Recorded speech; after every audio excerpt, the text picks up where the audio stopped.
সংসদের শীতকালীন অধিবেশন শেষ হলেই লোকসভা নির্বাচনের উত্তাপ বাড়াতে শুরু করবে বিজেপি। 22শে ডিসেম্বর অধিবেশন শেষ হওয়ার কথা। আগামী 24শে ডিসেম্বর কলকাতায় আসছেন প্রধানমন্ত্রী নরেন্দ্র মোদী। যোগ দেবেন ব্রিগেড ময়দানে লক্ষ্য কণ্ঠে গীতাপাঠ কর্মসূচিতে।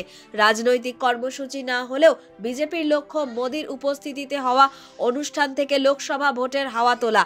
কারণ অনেক দিন পরে কোনো সমাবেশে যোগ দিতে রাজ্যে আসছেন মোদী। তারপরে কেন্দ্রীয় স্বরাষ্ট্রমন্ত্রী অমিত শাহও রাজ্যে আসবেন।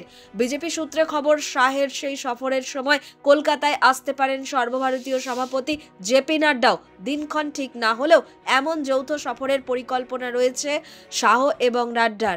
সেই সফরের মূল লক্ষ্য কলকাতায় রাজ্য নেতাদের নিয়ে বসে লোকসভা নির্বাচনের রণকৌশল তৈরি করা।